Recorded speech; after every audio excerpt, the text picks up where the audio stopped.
Catch Girl Talks every day. Follow socials, here's the way.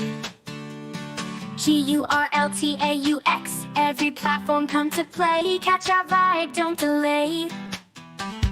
Facebook, YouTube streams, scrolling through your daily memes. Girl Talk Show, don't miss out. Join the fun and see what Girl Talks is all about.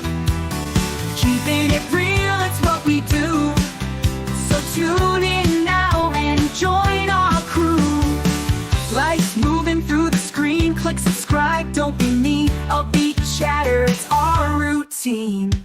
Girl Talk Show, don't miss out. Join the fun and see what Girl Talks is all about. GURLTAUX is who we are. Come hang with us on your tablet, phone, or screen. Anywhere Girl Talks can be seen.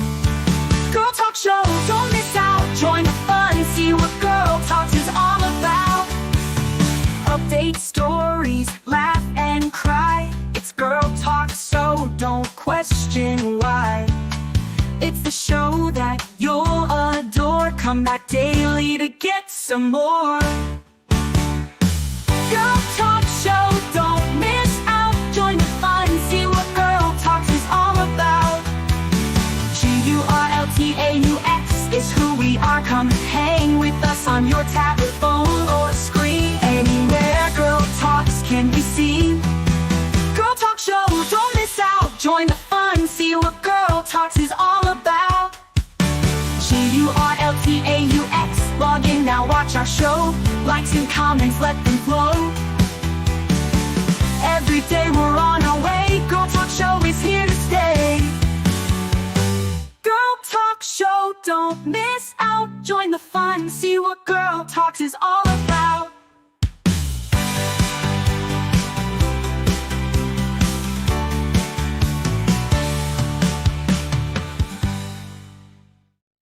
Walking down this road tonight, talking about the things we fight. Addiction knocking at my door. E&T wants so much more. We walk the walk and talk the talk, right here on Girl Talk, on the path where we belong. Standing strong through the storm, together we'll move along.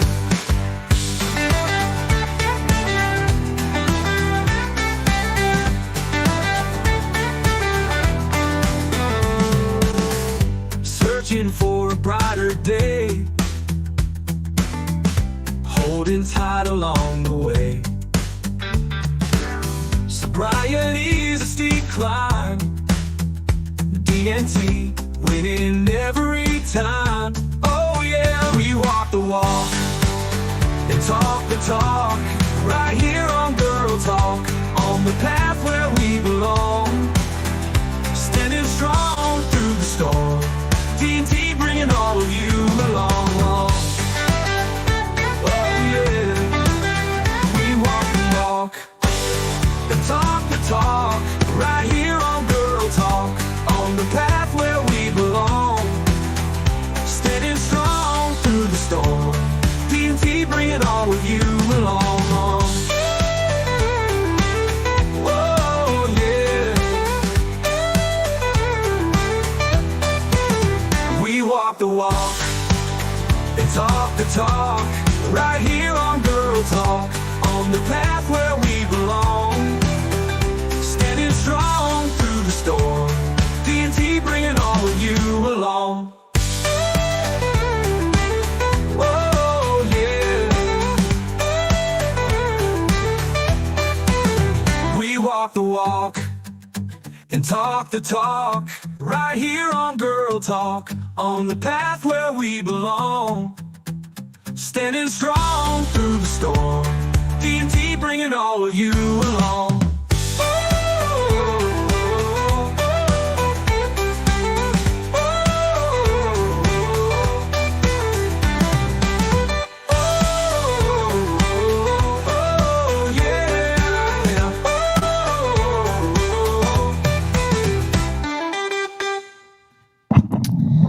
Hello.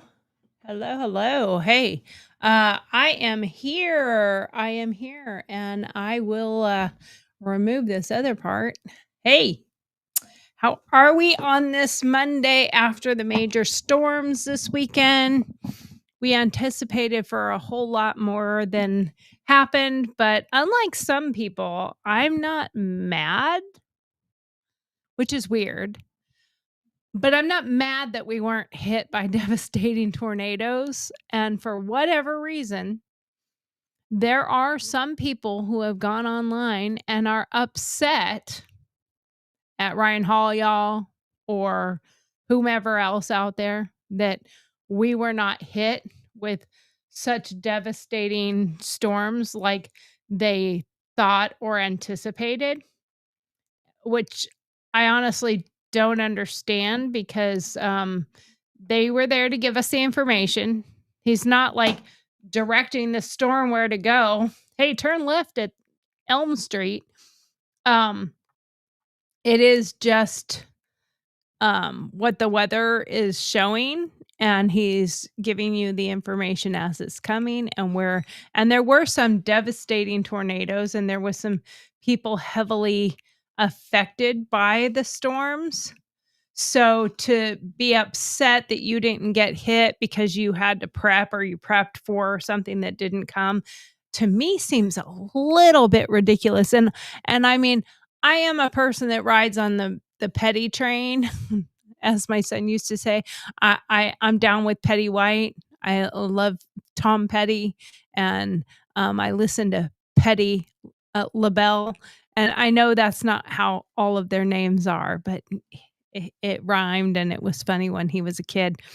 But, you know, being a little petty, whatever, but that's a bit too much petty, okay? You don't need to be upset that you prepped for a storm and you didn't get hit because realistically, did you want to get hit? I mean, like, were you the person that was hoping for the devastating car wreck so that you could buy a new car? You know, like, that to me seems a little bit stupid, doesn't it? I mean, I don't think that you should want to have a wreck. I don't think that you should want to have a wreck or want to have a devastating tornado. I mean, come on, people. That's ridiculous. Anyway, any McHoozle out there. So my question is, do illegals have constitutional rights? And we're going to talk about that a little bit because there's some people that are in big uproar about the deportations that are happening. Um, Elvis El Salvador president wasn't unhappy about it. He's like, "Come on, bring them on. I'm going to put them in my system and I'm going to put them to work." And deporting 200 and some um very violent people out of our country, I thought was a great thing. I am going to pull up a video here in a few minutes on that and show you whoop, sorry, and show you what happened there. But the thing is there are people that are fighting and arguing and disagreeing about whether or not they have rights. And what concerns me about people stating some of the most ridiculous things, first of all, is we have a constitution in this country. And yes, there can be misunderstandings in the verbiage because it says people in quite a few different places where it says people and it doesn't say citizens. But the reality is, people are what they're referring to for the most part is citizens. Now, just because the interpretation is, where it says people, they're assuming the citizens are human beings and people. So, I know there is a little bit on that where people go, "Well, all people should be treated this way." So, They don't have the right to bear arms. They don't have the right to have a firearm. They don't have the right to vote. They do have a right to religion. They can go worship. They have a right to be able to peacefully protest.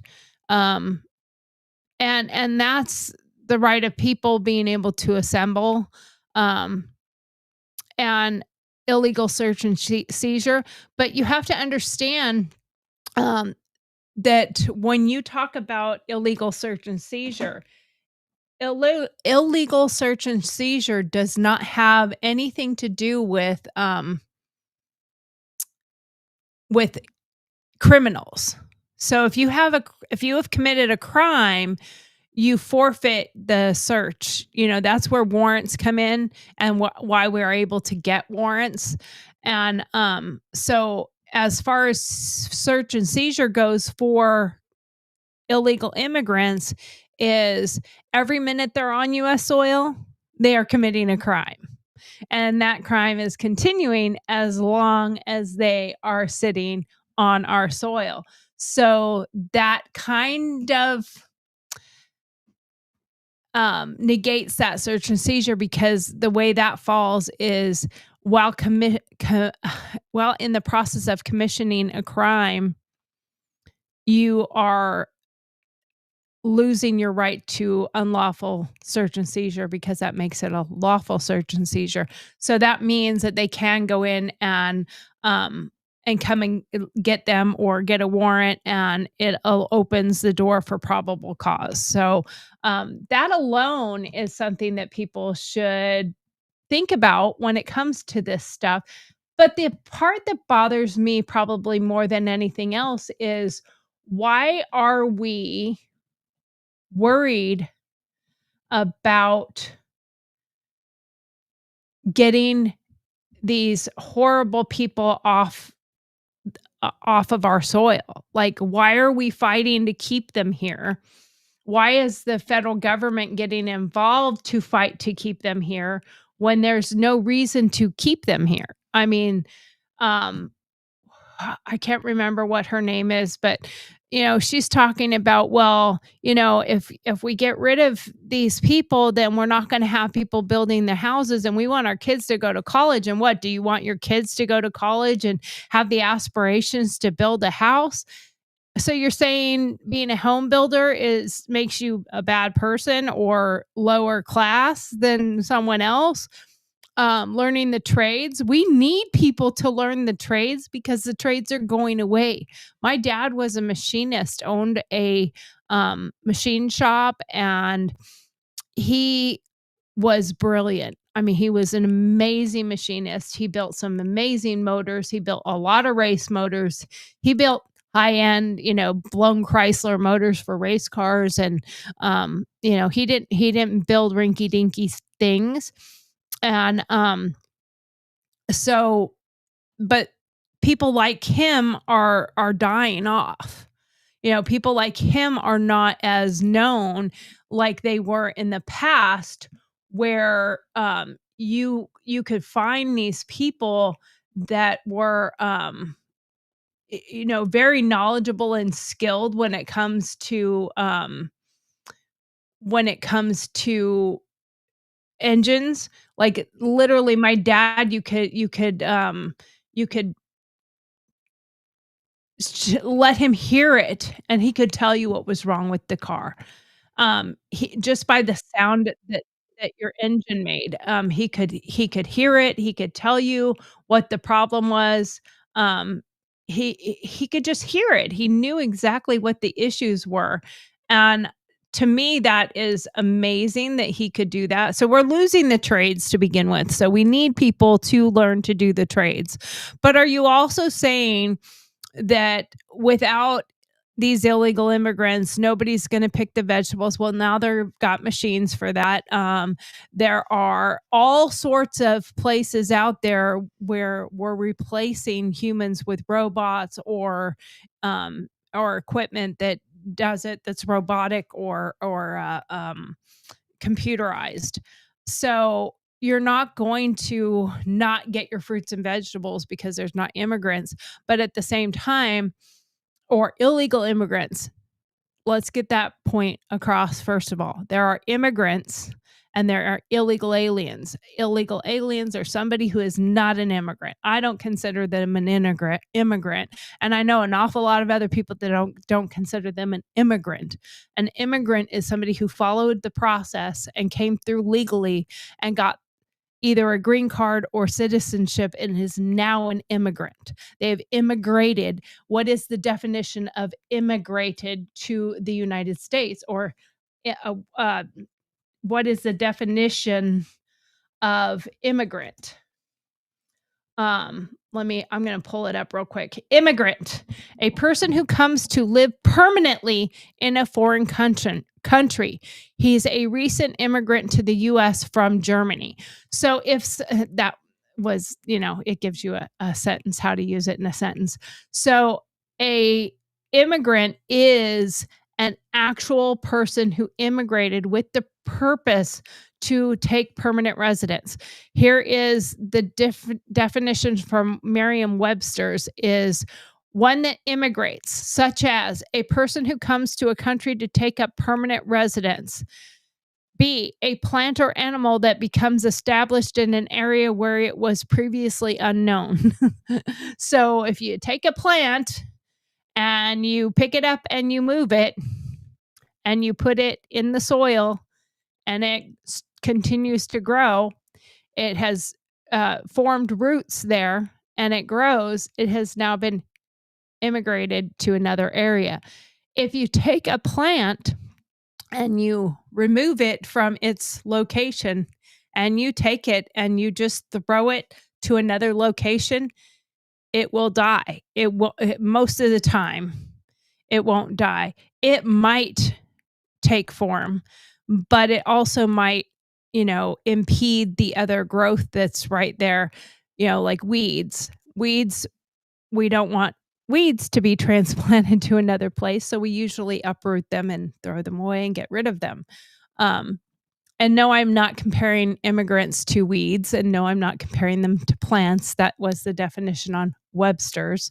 So, but we have to be clear that the constitutional rights are guaranteed to apply to persons, not just citizens, but, because it doesn't physically say citizens, but they're entitled to free speech, free exercise of religion, and due process. But due process, again, that goes back to the search and seizure, is for people that are not committing a crime. So if you're in the commission of a crime, you are not entitled to the safety from search and seizure and warrants and all that other stuff.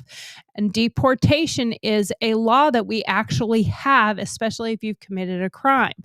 Now, the fact that Donald Trump has used the Obama phones or the app that they have for these illegals that have been here and used the process and had somebody recode it so that it's for self-deportation. And they've had a ton of people go in to the app and locate themselves and put their information in for self-deportation. Because if you do it that way, they said if you come back and you come through the right channels, you might have the ability to return and actually get citizenship. We just want you to do it the legal way. That's what we're saying. And the people that are fighting back against it and don't want to be deported and are hiding or running away, they're doing something nefarious to begin with. So let's get to this report that I have here. 1 second. Let me get it to play. Hopefully it plays fine. War. Now, usually the leftist perspective of anti-war is just, we just say it, right? We're anti-war, we're pro-peace. And that really isn't, I don't think, a particularly bright way of thinking about things. Because that's exactly what Donald Trump is acting on right now. As the emir of ISIS's most senior decision-making body, Abu Qaddah maintained responsibility for operation. Okay, that was a little further than I had planned. I didn't mean for it to be there. So I'm gonna backtrack real quick, and I'm gonna find the actual part that I wanted. hold on one second, please. But I jumped to the ISIS leader instead of the deportation part. Although this one part here is really good. I want to let you hear this. So listen to this part real quick. It is good to hear. To kind of put in a bucket. I should have her on to discuss. But in any event, she went on, and Maher, who obviously just never got there with Trump, it's never going to happen, okay, fine, was kind of guilting her into why she's still supporting this guy, as if the last 6 weeks have been so terrible. That's what they're trying to convince everybody of. I think it's been pretty freaking spectacular. And here she just gives a wonderful answer on why someone like her, who's got a whole bunch of mixed matched politics, can still right now proudly support Trump. When I first read you, you were a conservative Republican, but not crazy. Like I read you in where? Newsweek, Time Magazine? And I'm not saying you're crazy now. But you went from just a conservative, leaning right, to a Trump supporter. Okay, someplace I would never go. No, I feel so proud of, I mean, I was never a Republican or a conservative. I was a leftist, and I am still a leftist. I'm just a MAGA leftist now because... That makes no sense. When I look at what President Trump ran on and the agenda that he's enacting right now, he took a Republican Party that was built on social conservatism, foreign interventions and wars, and free trade and free markets. And he basically took an axe to all of those. During the campaign, he said, look, I mean, he's pretty pro-gay. That's pretty obvious. He changed the party, for sure. Okay, so he believes abortion should be legal for 12 weeks. But free trade, you mentioned. On foreign intervention, he's anti-war. He's trying to bring it to an end to all of these wars, okay? And the third point is, and he's not free trade. He does not believe in free trade. He looked at our destroyed manufacturing base. He looked at the downwardly mobile working class. He looked at the fact that working class Americans can no longer afford the American dream. And he looked at why that was, which was there was a handshake agreement between both parties that we should somehow have free trade, which resulted in shipping 5 million good manufacturing jobs overseas to build up China and Mexico. And some came here. That agenda that he laid out, socially moderate, anti-war, and anti-free trade protectionist, that is a leftist Sam, I will bring you in. Okay, let's put aside whether it's a leftist agenda or not, but she does a really nice job of laying out what Trump has done. And, you know, I absolutely agree. She laid it out really well. And I've been watching Bill Maher a lot more and more and more lately, to where I can see that he's MAGA without admitting it, just like Stephen A. Smith is become way more MAGA. And that is something that I have been saying, and I've said it to a few people, that I see that that the new party is the MAGA party. When they tried to let's say, when they tried to start the Tea Party, and it just didn't take. It just did not work the way they had intended or the way that they wanted it to work, and it just didn't work that way. However, the MAGA party is really a new party. And it incorporates people from all the different elements. You got libertarians, you got liberals, you got right wing, you got the far right, which frankly, most of the far right, I can toss them out with the others, because we don't need far right crazy people. Just like we don't want the far left crazy people, the far right crazy people are crazy. And they're different than MAGA people, you know, like we're not all far right extremists. And I should say far right extremists is what I'm referring to. But, you know, there are the racists, but there's always going to be racists. We just have to call them out when we see them and not allow their rhetoric or that to continue. A silent majority said here, let's put this on, says they have the right to be deported. That I completely agree with that. They have the right to be deported, because we have to realize that there are so many people here that have come under this Biden regime that allowed for they allowed for these people to come in without any checks and balances. And the reason for it, and I believe this very much, and I'm sure there are some people that disagree with it, but I do believe that there are some people that think that it's not true. But I very much believe in the fact that they did that to circumvent the voting, so that when it gets to, if they expected to win, and they expected to use their powers that be to make it so that they could then become, like, just automatically make them citizens.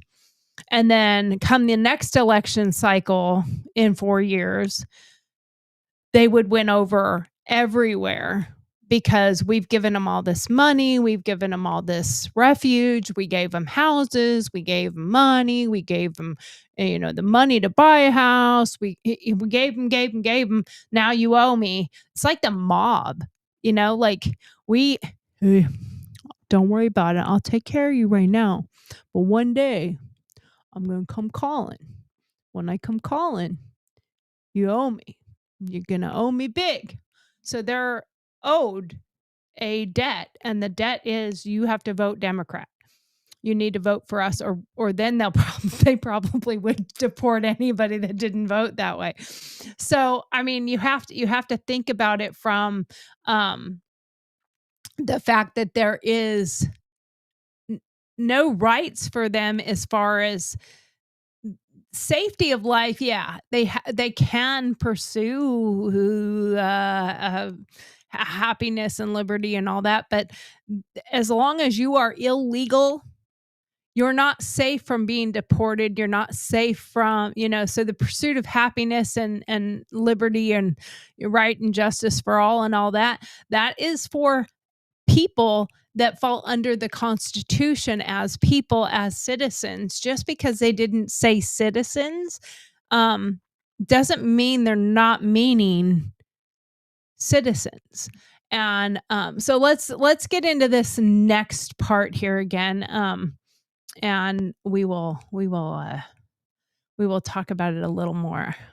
Let's see. Come on. There we go. Let's see. And that means that Stephen A. is less black than him. I don't know if there's a test. Is there a test? The black test?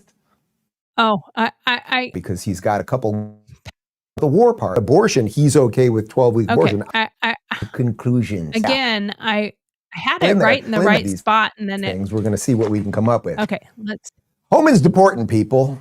You can't come here and kill people. You can't bring fentanyl, and you can't rape and murder and set people on fire. We're just not fans of that in America anymore. We had a nice little run with it, but we're just over it. Check this out from El Salvadorian President Nayib Bukele. Today, and watch this video on the side, this is awesome. Today, the first 238 members of the Venezuelan criminal organization Tren de Aragua arrived in our country. They were immediately transferred to CICOT, the Terrorism Confinement Center, for a period of 1 year, renewable. The United States will pay a very low fee for them, but a high one for us. Over time, these actions, combined with the production already being generated by more than 40,000 inmates engaged in various workshops and labor under the Zero Idleness program, will help make our prison system self-sustainable.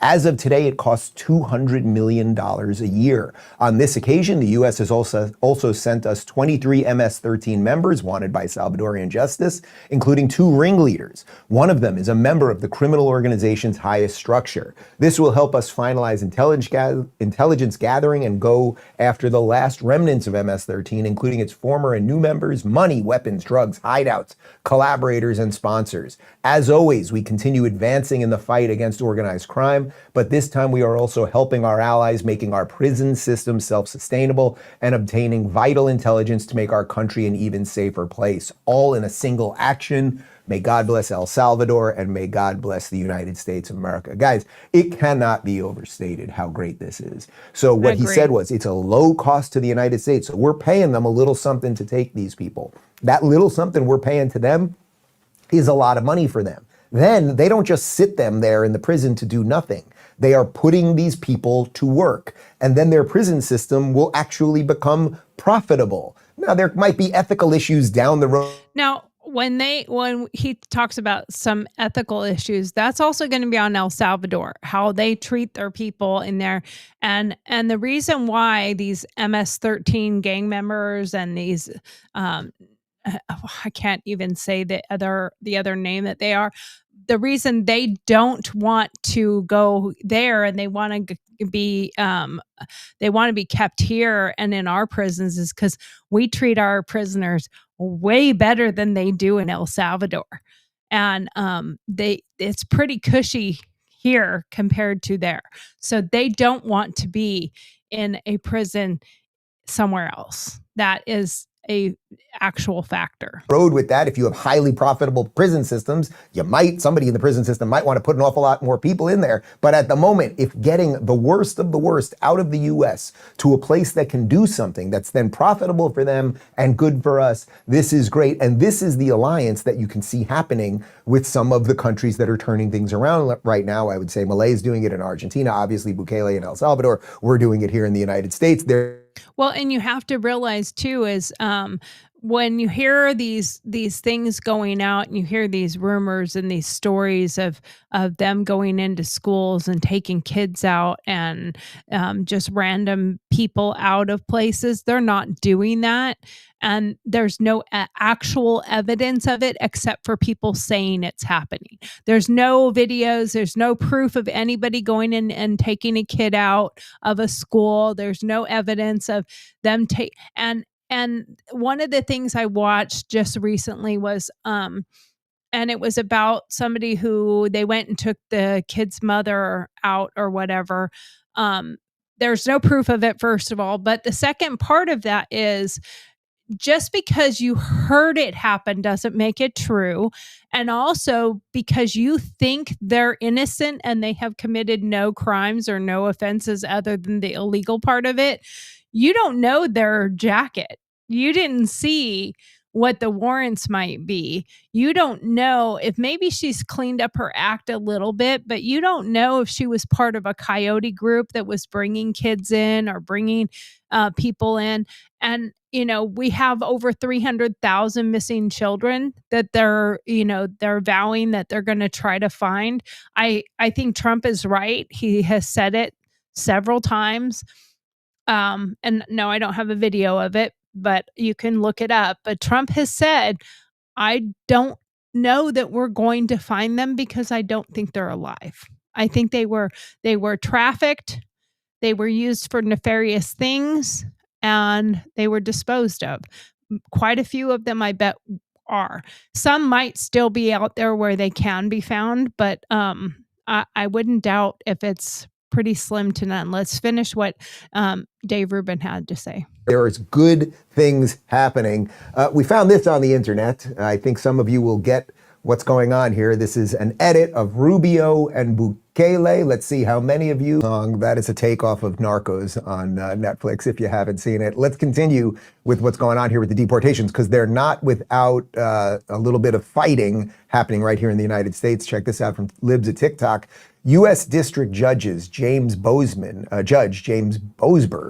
an Obama appointee, just halted deportations after Trump invoked the Alien Enemies Act.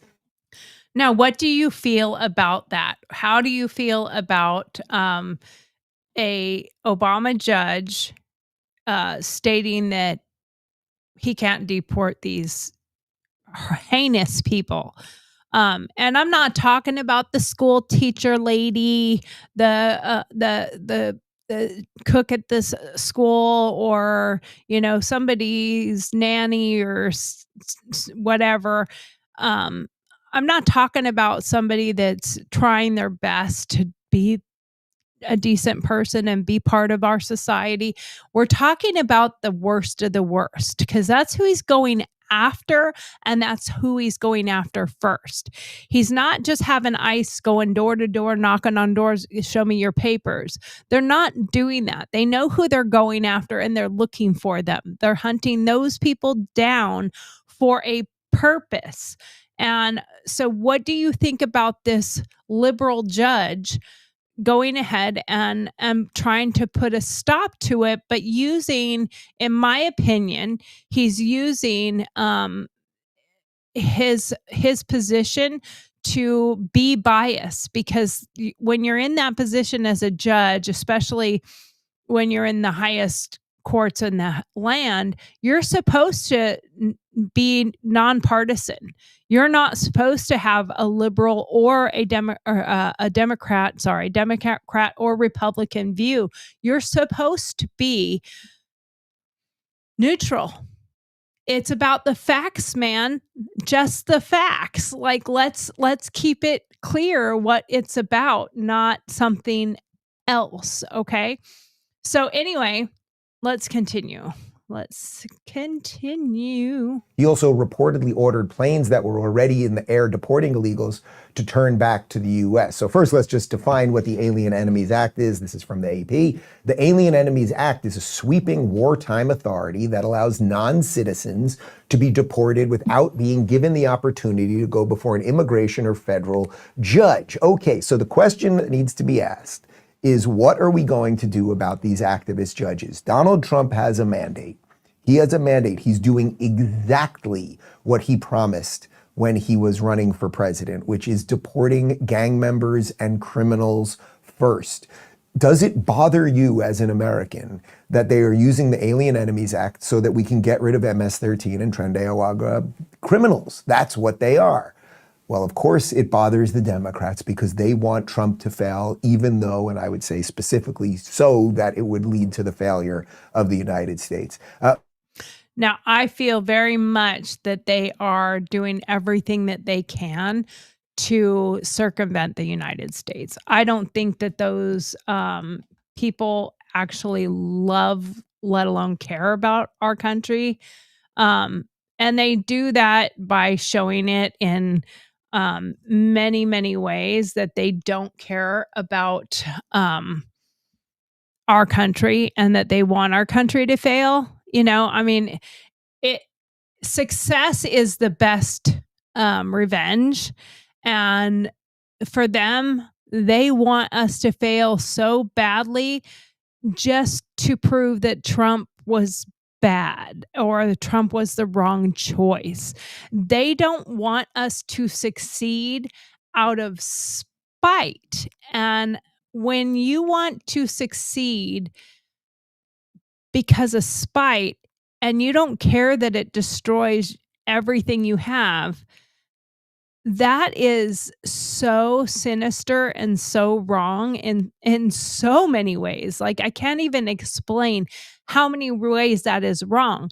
I mean, these are the same people who stand there and say, this is a peaceful protest, and their building is on fire and the cop cars are on fire and everything is fine. You don't look here. It's okay. Look at me. And I'm telling you, everything is peaceful and everything is wonderful. And the decisions we're making and bringing all these illegals in and all this, it's perfectly fine. It's perfectly good. When they're destroying neighborhoods or towns or taking over apartment complexes, or, as some videos did show, eating the cats. I didn't see any eating the dogs, but eating the cats. I saw some videos on that. And they looked absolutely legit. It was people that were walking by going, look at that. They're barbecuing a cat. It wasn't like something that even looked in any way, shape, or form like they could have been putting it together. So they want us to fail just to say Trump was the bad choice. Not, hey, that's like getting on a ship and hoping the captain wrecks the ship because you didn't get to be captain. Like, that's like the worst response ever, and actions. My favorite Democrat these days, you know who she is. She's got big eyebrows and a sassy mouth. Yes, that's Jasmine Crockett. She went over on Jake Tapper's show on CNN, and she's very concerned about the criminals who are bringing in the drugs and raping the women. We should really focus on those people, not you. to deport undocumented Venezuelans that the administration say are dangerous individuals with ties to the gang Tren de Aragua.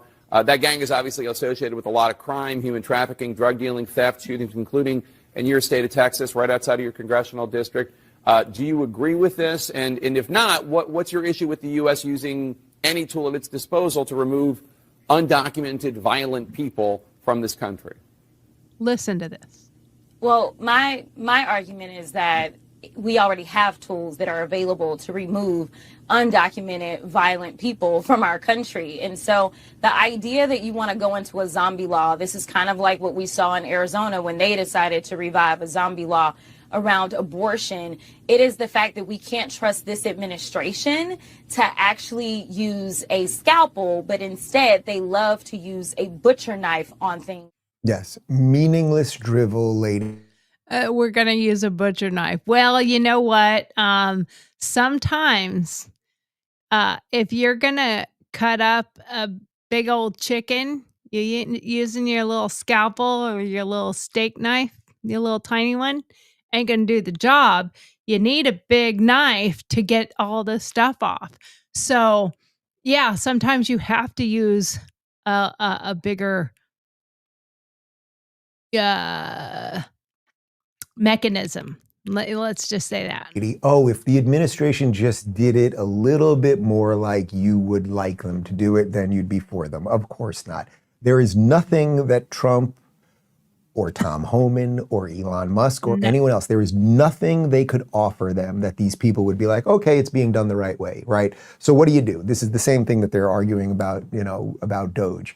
Oh, if they would have just done it with a bit more of a scalpel, that's literally the word they're using. If it would not be a hatchet, but a scalpel. No, you people have had opportunities to do this for 30 some odd years and you have not done it, right? If not longer than that, actually. So Trump's going in and they're banging some heads and they're cracking some skulls and they're exposing fraud, and that's what Doge is doing. And what are they doing this way? Yeah, they're using the Alien Enemies Act, because guess what? If you're in MS-13 and if you're raping and with the fentanyl and everything else, you're an enemy. You gotta go. That's just the way it is. If you are an enemy, you gotta go. We don't want you here. We're not going to help you here. You're not going to get any money here. And we're going to send you back or send you somewhere else where you're not here and you're not harming our people in this country. And by the way, happy St. Patrick's Day for those that celebrate it. Not sure how many people are actually aware of what the story is behind St. Patrick's, but we will actually talk about that here in a minute. But let's go to something else for just a moment. Give me just a second here. I am on this screen. Hold on a second. I gotta get it out.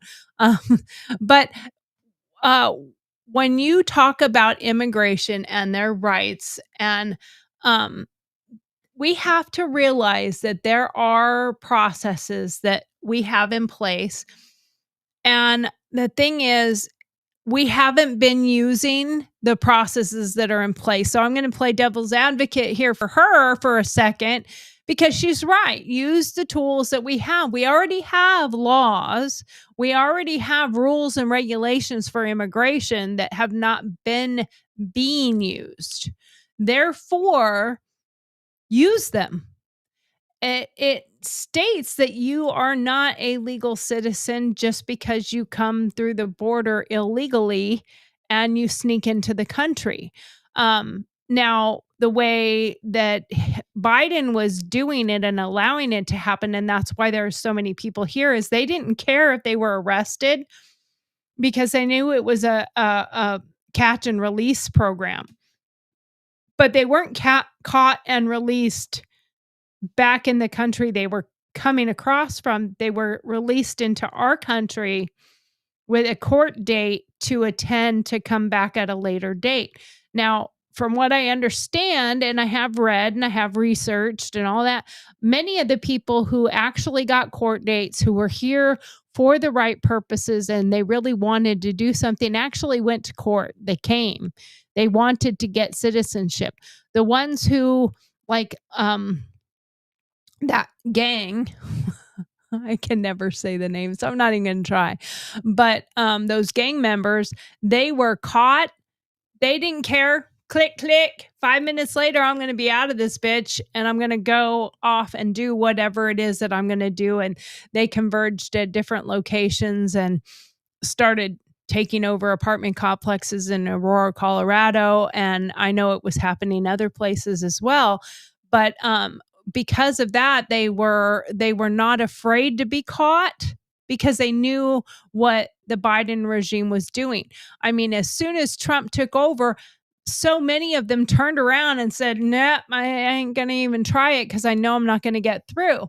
And then the people that are self-deporting, it's for the same reason. They know not to even bother trying now because they're just going to put themselves in harm's way, and they don't want to put themselves in harm's way, so they aren't going to do it.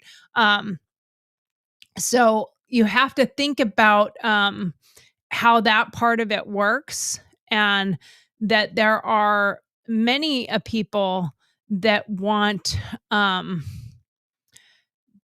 they want they want the immigration to be just free for all, like everyone can just come and just jump on in, and we shouldn't say anything, we shouldn't do anything, we should just be perfectly fine with it. And that is not the case. We want people here, but we want them here in a legal manner, and we want them here to be a part of our country. We want them to assimilate. We want them to contribute. We want them to be actually a part of our process. And if you're not going to be a process and be here for that purpose, we don't really want you here. You know what I'm saying? So I don't know how many people are aware of the fact that when they are caught in the past and following the rules and regulations of the law was that when they were caught, they were brought in, and they had to request to be given a court date. But at the time, way back in the day, they weren't allowed because of the fact that they were given, what's the word for it? They were given automatic deportation as soon as they came in, and they were sent back to their country. Now, when Donald Trump was first elected in the first term, he actually didn't allow people to stay in the country. I'm trying to think of how they had it worded, but it was catch and release, but it was wait in Mexico. So you could wait in Mexico for your actual appointment, and until that appointment came, you couldn't just stay here. And they wanted it to where you just got to stay here. It was perfectly fine for you to be here, and none of that mattered. And I think that's what people don't get, is that it does matter. It matters very much. And we can't just have you sitting around here while you're waiting for your chance to be allowed to, just be here. I don't get why people think that it is acceptable, or that we should just allow you to just be here willy-nilly without any recourse or any accountability. And how do you think you're going to have this many people being here for that long a period of time, and they are not going to just disappear. Like, how do you think that's going to happen? It's not going to happen where these people are going to come here really, really decently and kindly and all this banana stuff and not disappear into the woodwork when we know they're just going to up and disappear and we're never going to find them again. And, we need to know where you are. We need to know what you're doing. We need to know where to find you. We need to know that you are not doing something wrong. We need to know that you are a good and decent person. We need to know these things. And if we don't, you shouldn't be here. I mean, like, I don't know why that makes me sound like a horrible person, but I don't think it makes me a horrible person to say that they shouldn't be here if they're not legal. I mean, like, you should be a legal citizen. You should be here legally. You should not just be here willy-nilly. And I don't know why that makes me a bad person. I don't think it makes me a bad person to say that I want the people that are coming to this country to have good intentions. I want them to participate. I want them to pay their way. I want them to get jobs and contribute. I want them to contribute to our society and our economy, not just take all their money and send it home. I'm totally fine with them sending it home to help their families that are still at home. But I don't want it to just be, where we're giving them things and they're just taking from us and our society and not contributing anything to our society. And they are not meant to be the people that only are good enough to clean your toilets and mow your lawns. Like, they have more value than just doing your menial labor.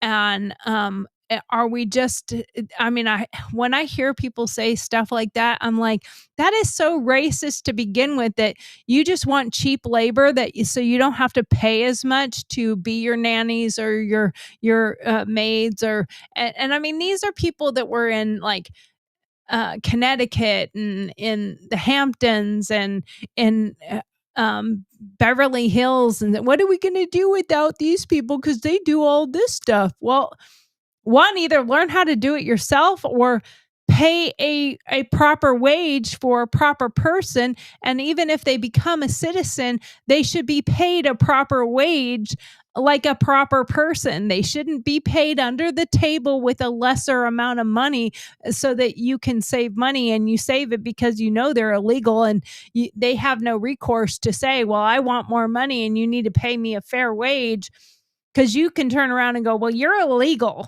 so I'll just turn you in so you're going to get what I'm willing to pay you, or don't work. And if there were more legal citizens, then we wouldn't have that issue, in my opinion. I mean, but who am I to say? So anyway,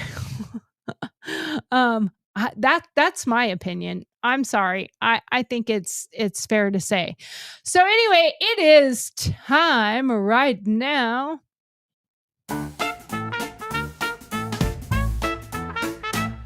Dear Margaret's here, let's dive right in. Bring your questions, let's begin. Life's a real maze. We'll help you with your coping.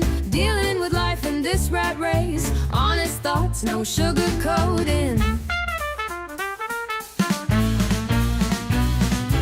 Tell us your tales, your woes, your gripes. No fluff, no bows, just real life types. Sign it clever, let your pen take flight. We'll serve the truth, sharp and bright.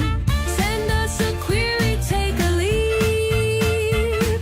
No hidden rules, no secrets to keep.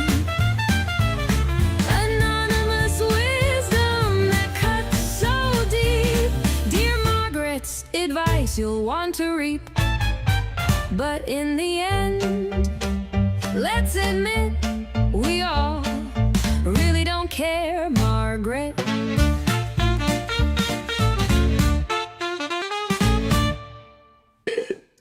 All right. So there's Dear Margaret. It is Dear Margaret time.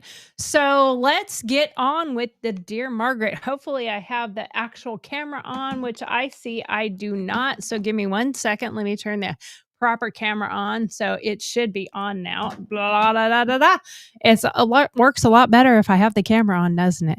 Okay. So this is the Dear Margaret that was sent in to us. Dear Margaret, I work a full-time job, do quite well, and make good money. However, lately I go into work and I'm not one to talk politics or stir the pot. However, I increasingly find myself hearing others talking about the negativity going on in the world of politics from their viewpoint. I don't agree with them and I don't engage with them. However, it's not always something that I enjoy dealing with or listening to. I am nearing retirement and do not want to cause waves or issues that may affect my livelihood for the future. How best do I deal with some of these situations without causing issues or making waves? Signed, Patriotic American. Wow, that is a loaded question right there, because you're talking about there people that are in your office that they're allowed to talk all the negative stuff, but you don't feel comfortable, one, speaking in a positive light towards Trump or Doge or whatever it is that you're for, the deportations or whatever. I think one, maybe there's a way to just change the subject when they're talking, and just change the subject altogether.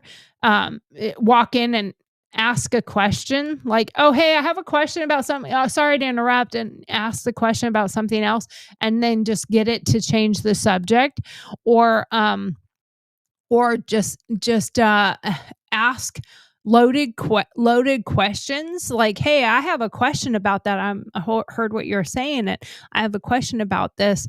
I heard on whatever this part of it. Did you hear that too?" See if you can invoke some of the thought processes. But if you don't want it to cause waves and it could actually affect your livelihood or your position, sometimes just writing it out quietly, because if it could affect your job, writing it out quietly, success is the best revenge.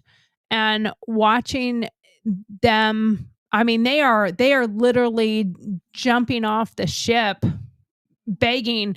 I did a thumbnail recently with a ship that was going down. The U.S. Democrat was going down, and the rafts out rescuing the people said MAGA on them, and they were holding up signs, "Help me, MAGA," because they are literally jumping and jumping.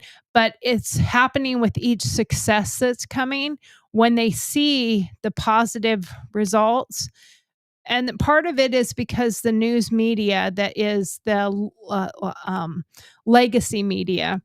I shouldn't say news media because we have an awful lot of people on both sides now that are have their own channels on YouTube, and you can't even say that they are citizen journalists or unprofessional journalists anymore, because like Megyn Kelly has her own show and it's really, really popular. Dan Bongino, bless you and your next adventure as our assistant deputy FBI director. But his show did phenomenally. Gutfield, like quite a few of these are legit. Hannity, Tucker Carlson, a lot of these are actual journalists that came up in legacy media, and they are now independent. So they're telling a lot of the information that's out there and giving the information. And you maybe even ask questions like, "Hey, where did you hear that? I'd like to research that, or I'd like to get some information on that." So there are ways to get the information from them or invoke a thought process by asking just kind of a little bit of a loaded question, or asking where their source is, because 90% of the time their source is MSNBC or CBS or NBC, CBS, MSNBC, and CNN. Those are generally their sources. They don't have a lot of resources on the left, but find some left people like Stephen A. Smith, very left. Stephen A. Smith, who's another one recently? Oh, Bill Maher. He is become so MAGA and he doesn't even know it. Same thing with Stephen A. Smith. I mean, when they're defending, Stephen A. Smith defended Candace Owens. When you have them defending people on the right and what Trump is doing, or Stephen A. Smith just had the director of ICE, or he's not the director of ICE. He's the Tom Homan. He had him on and he said, I can't say anything bad. I like what you're doing. Like, I like what I'm seeing. And there's an awful lot of people that are liking what they're seeing. They just don't feel like they're allowed to say so. And I do have to say that I have found over the years that I'll bring a story into play. And this is not politics, but it's speaking up when no one else spoke up. I told this story the other day. It's actually kind of funny, but I spoke up at a grocery store. I mean, we've all been to the grocery store. This is pre-self-checkout, but you go up to the line and there's the 10 items or less, and you see that there's the 10 items or less. Oh, whoops. There's the 10 items or less line. And I go to the 10 item or less line, and there are I think there was 3 people in front of me. The one that was in front of me had like 1 or 2 items. And the one in front of that, I think, had 1 or 2 items, maybe 3. But the one in front of them had a full cart full, like a full ass cart full. And it's like, holy cow, why do you have so much? How do you have so much? Why do you need so much? So anyway, so I actually stood there for a little bit, and there's 2 people in front of that person that are ringing up. And then finally I was like, "Excuse me." And this is pre-Karen days. The way I see a Karen is somebody who sticks their nose in where it doesn't belong versus a person who sticks their nose in where it does belong. If it affects you and it has to do with you, I don't consider that person a Karen. I consider that person someone who speaks up and defends themselves or stands up for themselves, not necessarily a Karen. So what I do is I said to this person, "Excuse me, do you know how to read?" And he's like, or I said, "Are you illiterate?" or something. I think I said, "Are you illiterate?" And he's like, "No, I'm not illiterate." And I said, "Well, oh, good. Well, since we've established now that you can read and I can do math, so we've got reading and arithmetic here, then you can tell that says 10 items or less, and you have an entire cart here, and there's a line. And I mean, I told you there's 2 in front of him, there's 2 behind him, then me, and then there was probably 3, 4, 5 people behind me. And everyone has between 1 and 5 things. I don't even think anybody had up to the 10. And this person had literally a stuffed full cart full. And they just got kind of nasty, rude about it, whatever. They just ignored me. The next person paid, then this person paid, and he starts putting his stuff onto the thing. And I mean, some people might think, oh, you're wrong for what you did, but I am who I am, and I did what I did. And I walked up and I was like, all right. And I started taking the stuff off of the thing and putting him back in his cart. Back in his cart, back in his cart. And I said, I can do this all day. I'm not even going to be concerned. I had places to go and things to do, but for literally, for principle, again, I boarded the Petty White train a long time ago, and I love to listen to Tom Petty, and the Petty wagon is my wagon. So, I think about it from that perspective. So I kept putting the stuff back in the cart, back in the cart, back in the cart. And he was putting it back on the thing, and I'm putting it back in the cart and back in the cart.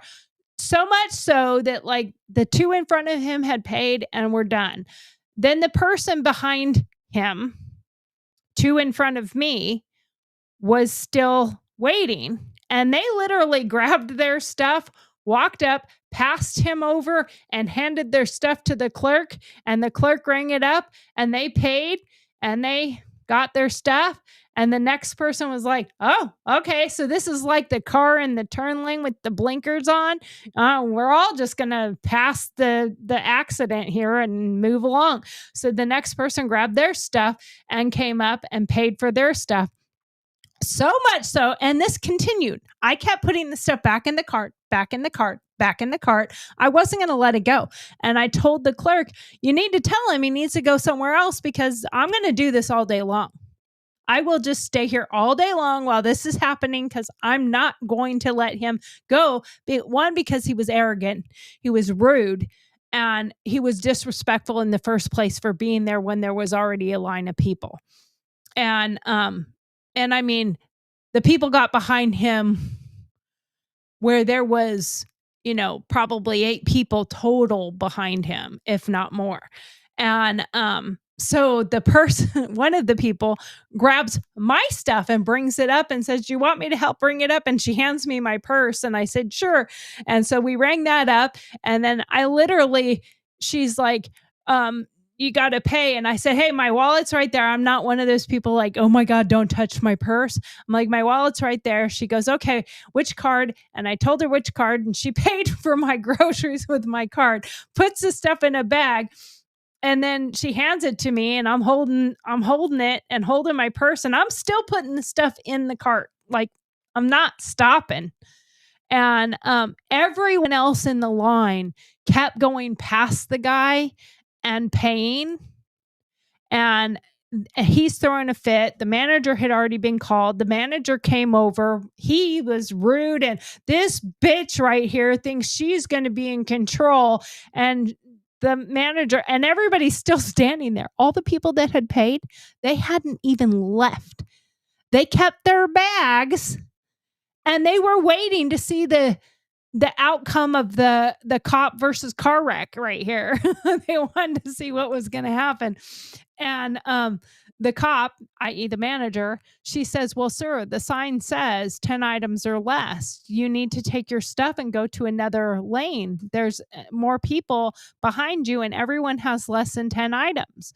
You need to move on. And he was like, well, I'm just going to go then. And he left his cart, started to leave his cart. The people behind blocked him, and the people in front with their bags that had already paid blocked him. And they said, you need to get your cart, and you need to move it out of the way. You stop being a rude, disrespectful a-hole and go to another lane. So he's like, fine, I'm leaving. And he takes his cart, and everyone let him out because he got his cart. And we all kind of watched. He went around the corner, and then just a second later, you see the little cart pop its head out, and you see a little person look out. And then he comes and he jets over to another lane and he gets rung up and he pays for his stuff. But when I got done and he actually took off and left, everyone there said, thank you. Thank you for speaking up, because I wanted to say something, but I was afraid to say something. Nobody wanted to be the one to start it. Nobody wanted to be the one to say it first. And I had no problem being the one to say it first. Now, granted, I'm all the time the one not afraid to say it first. I'm not a Karen, but if you label someone a Karen that is standing up for something that involves them or affects them, then that is not the same. That's not the same thing. And you should speak up. You should speak up when it involves you. And if this involves you, I mean, you could simply just say something like, you know what, guys, I really apologize, but this conversation, it makes me uncomfortable. Could you please stop? And if they say, well, why does it make you uncomfortable? They've asked, they've opened the door. You have the right to say, well, I do disagree with some of, and say it like that, some of what you're saying. And it makes me uncomfortable because I don't want to have an argument with you guys. I don't want to have a disagreement. I don't want to have a battle of any sort. I feel a certain way. It doesn't mean that we have to all agree. A healthy debate used to be a thing, and now it's become a not healthy debate. And now it's also become a thing. Anyone who stands up for themselves is now a Karen. You're not necessarily a Karen if it does affect you. Now, if you go stick your nose in where it don't belong, that's fully a Karen. Let's see this comment here. Hold on. Main character syndrome. They think they are the most important people. Yeah, I wish you would explain that a little bit further, Samuel. Bystander syndrome. Yeah, that is very true. Bystander syndrome, where you are the bystander, so you feel like you shouldn't have the right to say anything, and you do have the right to say something.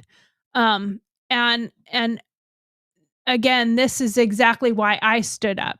Quite often, we hear the thought in our head that is, we think that, oh, that one's the world revolves around. I missed the other one. Okay, here it is. Show this one. This is the right one. Everyone thinks, well, someone else will do something. Someone else will do something. Someone else will say something, like that time at the grocery store. I mean, it's a silly thing. It's groceries. It's not that big a deal. I had 2 or 3 things. The people behind me had 2 or 3 things. This guy had like 50 things. Like, his cart was packed full. Could I have just waited? Would it have taken less time to let him just bring his stuff up, go, get out of the way, get out of the line? Yeah, it probably would have taken less time.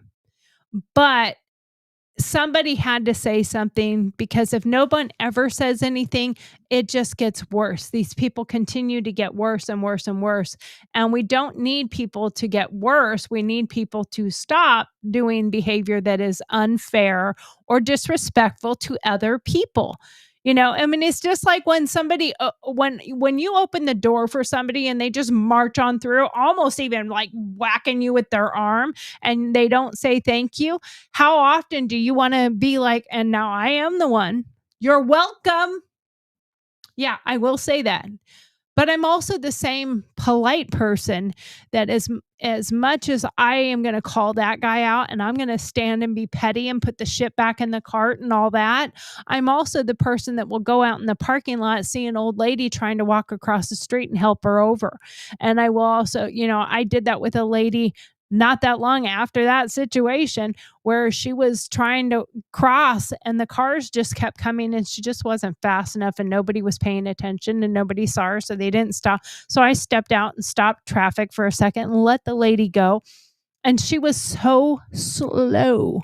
so slow making her way across that I got to my car, opened my trunk, put my stuff in the trunk, shut the car, and still made it to her car when she got to her car, and helped her put her groceries in the car and took her cart back and put her cart away with my cart. So, you often think that Karen person is just an unruly, crazy person, is just mean. No, I stand up for what's right. And if I see you doing something wrong, I am going to stand up and say, what you're doing is inappropriate. What you are doing is wrong.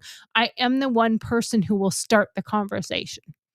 Because sometimes it takes that one person to empower other people. Everyone else at that grocery store was happy that I stepped up. Not one of them said, "You're a bitch.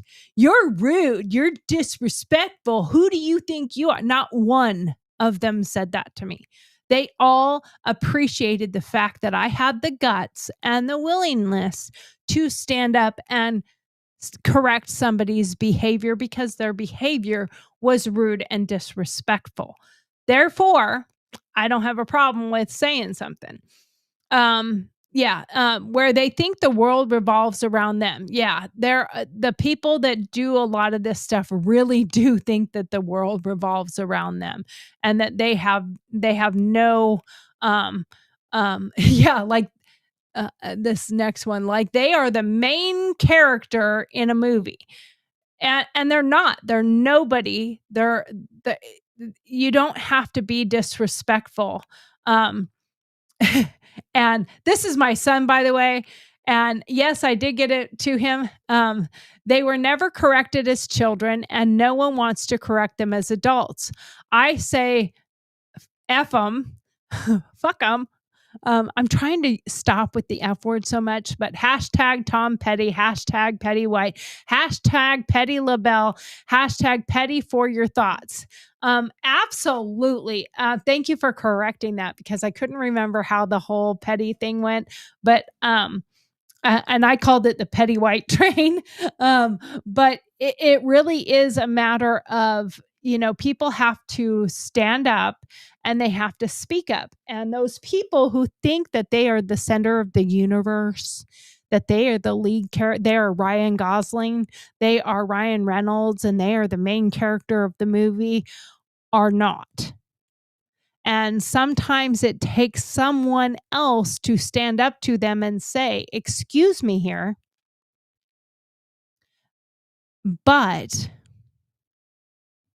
you're not okay. You're not right. You're not in the right here. You need to be corrected. You need to be stopped doing the behavior in which you are doing. And I'm going to say something on behalf of the other people."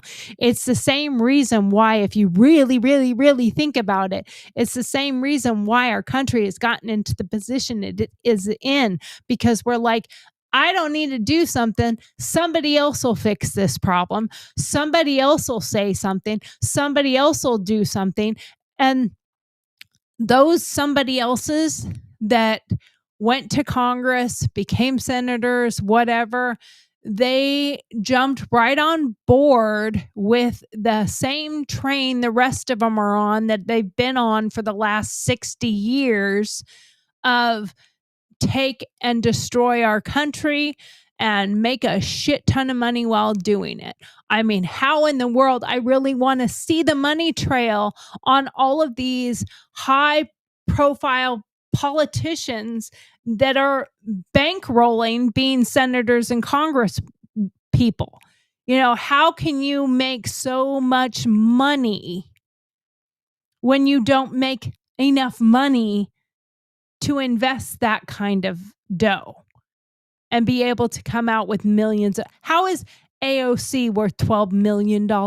Can anyone explain that to me? She has not been a congresswoman long enough to be worth $12 million. The only way that she's worth $12 million is because she has taken money to promote, stand by I don't know how much money she was paid by whatever undercutting lobbyist there was for the Green New bullshit. That girl has been paid handsomely for her bullshit rhetoric. Like, we need to get rid of airplanes. And then you have some idiot like the governor of Hawaii interviewed, like, well, how's the Green New Deal going to affect you? And she says, well, I think it's a good idea. I think we really need to get rid of some of these things. I just don't know what it's going to do to the economy for Hawaii. Yeah, it's going to decimate Hawaii, you idiot. If you're going to take away fuel and you can't have planes and boats and, you can have ships still, but not planes. So, how many people do you know that could afford to board a ship and take the 1 week trip to 3, 4, 5 days, I don't know what it is, to go to Hawaii and then stay in Hawaii for another week and then the week back? So they got 3-week vacation with their family, their wife and 3 kids, and paying the dog sitter and the house sitter or whatever else they have going on. How many can afford to do that? No, what they'll do is they'll stop going to Hawaii. And it is based on visitors. That's where they make their money. So you're going to let your whole country go to shit because you want to pretend and be pretentious and stand up saying, I think it's a great idea. No, you don't. You don't think it's a great idea. But why do they not say anything? They don't say anything because they don't want to look like the bad person. They don't want to look like the one in the wrong. Well, now that Trump has taken over and so many people have come forward, like Tulsi Gabbard, Elon Musk, who was completely left-wing, and I mean, he was like the shit. He was so smart. He's a genius. He's amazing. He's everything. I hope one day my kid can work for SpaceX and all this other crap. And then he becomes aligned with Trump, and now he's stupid. They make fun of his speech impediment, which is from his autism. They make fun of him being autistic. They make fun of, and I disagree with him fathering 13 children with all these different women, but that's his thing. He doesn't believe in God, but everybody doesn't believe in all the same things, and that is why we're a melting pot. Now they're going after him because he's an immigrant.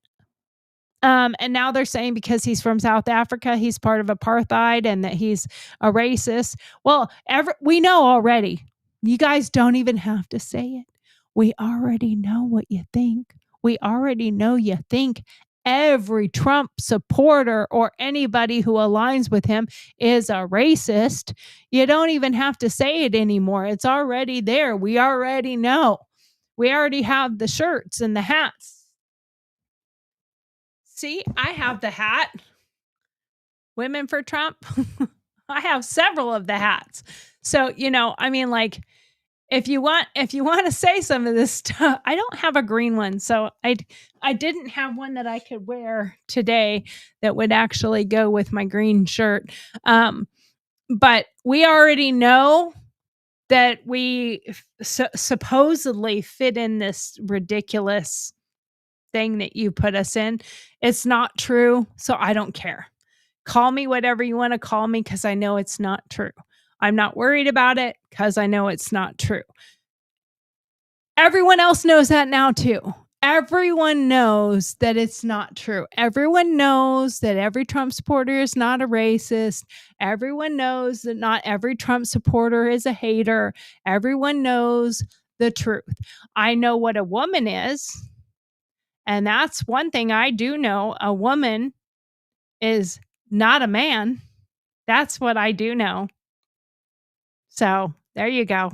There's that thing. I can tell you that part of it. So in full answer to your question, either be bold and be the one person who stands up and says, hey, I disagree with you, or let it play out, and you'll see that they're going to probably start changing their tone as things are changing. And you can just hopefully watch that as it goes and hope that they can change their stance.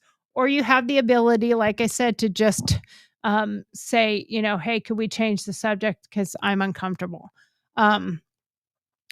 It says all persons are, so this back to the Constitution part of it. All persons are entitled to things like free speech, free exercise of religion, and very importantly, due process. Again, I'm going to reiterate due process, the right to not have illegal search and seizure. However, if you have committed a crime or you are in the commission of a crime, it opens the door for probable cause. So if you are illegal from the time that you got on that train, you were illegal. Thank you, by the way, for participating in the Dear Margaret sequence there. We do appreciate you sending in your questions. If you have a question for Dear Margaret, please email them to Dear Marge, M-A-R-G, D-E-A-R, M-A-R-G at girltalks.com. And remember to follow all of our socials, like all of our stuff, and share with your friends. And we need subscribers. We really do need subscribers. You watch all these other ones. We're on our way to 100,000. We're on our way to 100. So please subscribe or send it to your friends. We are working on that. I'm going to say hello to Kimberly. Kimberly had a rough day today, so she was not here. And if you noticed, we weren't here on Friday because we were prepping for a massive storm. We got tons of rain, tons and tons of rain. Our sump pump is still pumping out water from under the house. And it is now Monday, and it has been pumping since Friday. And it pumps 80 gallons a minute. And now it's not running all the time. It waits until because it has like a bucket, and it's at the lowest part of our house by our basement. It keeps our basement from flooding. My studio, we kind of don't want water in there. We've already had one flood here. Then we put the sump pump in, and it has been magical since then. But it pumps out the water and takes it out and into the field next door. So we have been pumping water. We had tons and tons of rain. There are some people who were affected, Taylorsville, Mississippi, and I know they got hit some in Birmingham and a few other places. My heart goes out to you. I know there was at least 40 people that lost their lives. So my heart goes out to their friends and family. Our basement turned into a Sarah McLachlan commercial. We had dogs, cats, and chickens in our basement for a friend that needed a place to have themselves as well as their pets during the horrific part of the storm. And so it kind of turned into a Sarah McLachlan commercial down here. I need to take the little videos and the pictures and put them together and put that to that song. Of course, it'll get copyrighted, so I probably have to put it on TikTok, where I don't make any money either, but I don't want a copyright claim on a YouTube video. So I probably won't put it here. But it did look like a Sarah McLachlan commercial down here in our studio. So at that present time, I think we had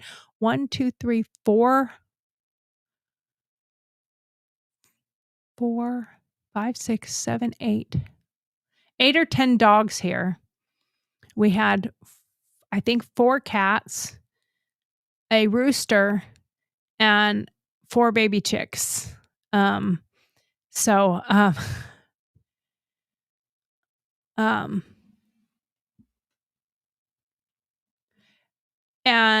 Samuel says prayers to you and yours, all will be well before you know it. Yes, I really feel that Trump is doing a lot of things to make changes, and I'm sure the people that suffered from this last set of storms and future storms are gonna have a lot better response from the Trump administration than they did from the, Biden administration. And, to be honest with you, the last thing I wanna say is, just because we have different political viewpoints, just because some of us are Trump supporters and I am a Trump supporter, I'm a MAGA person, Make America Great Again, and a constitutionalist. I am not a Trumper. Trump can do wrong in my eyes. If he does something wrong, I'm going to call it out. If he says something wrong, I'm going to point it out. I am not going to, and I don't worship him. I don't bow down to him. I do like him. I do like how he handles things. And I'm sorry, I like a person who says what he thinks instead of what you want to hear. Because we've had many a year of the hearing what we want to hear, not what you need to hear. So sometimes you need to hear the truth. Sometimes the mom needs to say to the kid, I'm sorry, honey, you just can't sing. Instead of, hey, honey, you have a great voice. Let's go to American Idol and show them. And then you go to American Idol and the judges go, I'm sorry, honey, but you just can't sing. What do you mean I can't sing? My mom said I can sing. My mom said I can sing really, really good. Why are you saying that? And then they walk out. Mom says, I don't know what's wrong with them. You can sing really good. And she's telling her sister, I don't know why she does this. She just can't sing. Oh, honey, you sing so good. Do it again. Your auntie wants to hear. You want to hear this? Because, oh my God, come on. Tell the truth. Let's be real. And sometimes the truth hurts. Sometimes it doesn't feel the best, but sometimes you need to hear the truth, and sometimes you need to hear it in a way that you didn't necessarily want to hear it. It's not always perfect. It's not always the way you want it, but the most important part is that he's trying to do the things that are better for people. And for all the bitchers and complainers that, well, he said he was going to bring the prices down day one. Well, he started working on everything day one. The egg prices are coming down. The house prices are coming down. Things are coming down. And with the tariffs, things are going to change. And the tariffs aren't going to affect you buying a house. The tariffs are going to affect your buying a big screen TV. And if he can work the tariffs out well enough to where, we get reciprocal, then our prices for buying other products from other countries are going to come down, because they will come down to our level or we'll go up to theirs, and then they'll be like, okay, well, we're going to come back down because we don't want to pay it this level. So they'll equal out. But fair is also fair. So again, like I said before, don't forget to like, subscribe, and follow. And we will see you again tomorrow. Hopefully Kimberly will be feeling better and come on tomorrow. I will be having some guests coming on pretty soon. Not here yet, but we will get there. We are working on, like I said, we are on our way to 100 followers, not 100,000. I'd like to see that.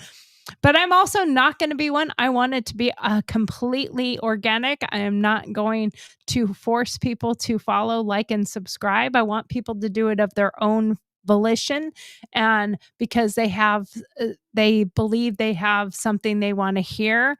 And again, I'm going to remind you one last time, and then we are out of here, to please send your Dear Margaret questions in, and we will discuss them, and we will talk about them. We will debate about them to Dear Marge at girltalks.com. That is DEARMARG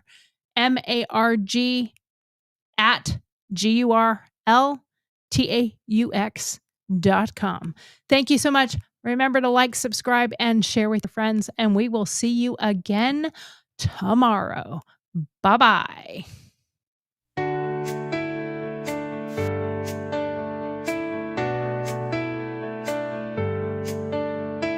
Thank you for watching Girl Talks live broadcast, which airs weekdays at 7 p.m. Central Standard Time.